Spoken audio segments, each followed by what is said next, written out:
Let me guess. You've apologized for things like someone else bumping into you, asking a normal question, or just taking up space. And you say it so fast you barely hear it. Sorry. Here's the truth. Most of the time, you're not apologizing because you did something wrong. You're apologizing to prevent someone from being annoyed, disappointed, or angry. And if you stay until the end, I'll give you the one sentence that stops the sorry spiral instantly. Plus, replacement scripts you can use at work and in relationships without sounding cold. You're not broken, reframe. If this is you, you're not weak. You're not too nice. You're running a nervous system strategy. This is Meta Insight Hub, where we don't just look at what people do, we look at the source code of the mind underneath it. Number 1, sorry is a safety behavior. Let's name it clearly. Over-apologizing is rarely about manners. It's often about safety. Sorry is a social sedative. It calms the room. It lowers tension. It keeps connection. So the real question isn't, why am I like this?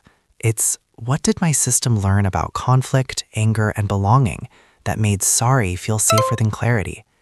Quick check-in. Don't overthink it. Where do you do it most? Work, dating, family, or friends? Just pick one in your head. 2, sorry is self-blame that feels like control. Here's a deeper layer most people miss.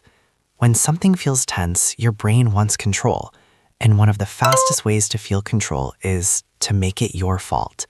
Because if it's your fault, it's fixable. So you apologize not because you're guilty, but because guilt feels safer than uncertainty. Here's the hidden logic. If I take the blame quickly, maybe they won't leave.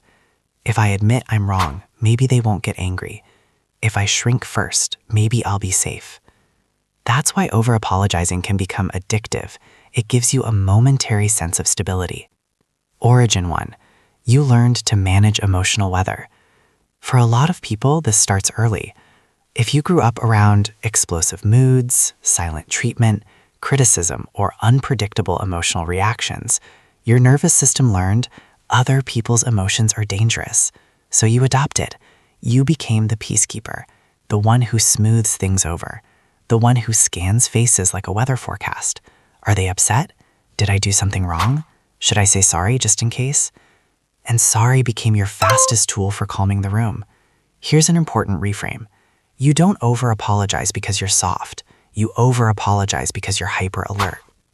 Number 3, over-apologizing trains people to treat you as optional. Now the painful part. When you apologize for things that aren't your fault, you teach people, my needs are optional, my boundaries are negotiable, your comfort matters more than my truth. And slowly a pattern forms. You become the person who absorbs discomfort, while other people stay comfortable. That doesn't just create anxiety, it creates resentment, burnout, and relationships where you feel unseen. Because apologies don't create respect, boundaries do. Where it shows up, work.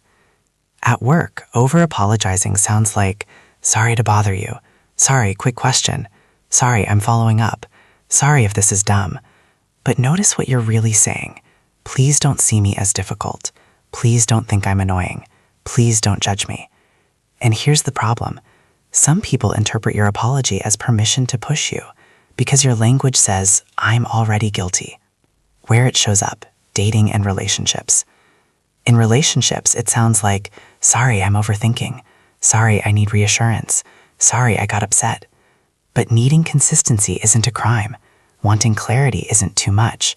Feeling hurt is not a moral failure. Here's a hard truth. If you apologize every time you have a feeling, you end up dating people who benefit from your silence, because your sorry makes your needs sound negotiable. Payoff, replacement scripts. Now let's fix this without turning you into a cold person. You don't need less kindness. You need less unnecessary guilt. Here are clean replacements. Instead of, sorry to bother you, say, do you have a moment? Instead of, sorry, quick question, say, quick question. Instead of, sorry, I'm following up, say, following up on this.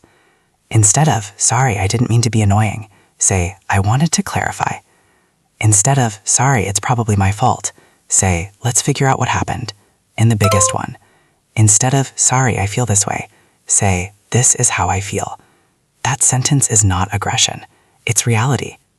The sorry spiral stopper. Here's the one question that stops the sorry spiral. Did I do something wrong, or am I just anxious? If you did something wrong, apologize, repair, move forward. Clean and simple. But if you're just anxious, don't apologize. Regulate first. One slow breath, shoulders down, lower your voice, then speak clearly. Because the goal isn't to become harsh. The goal is to stop shrinking.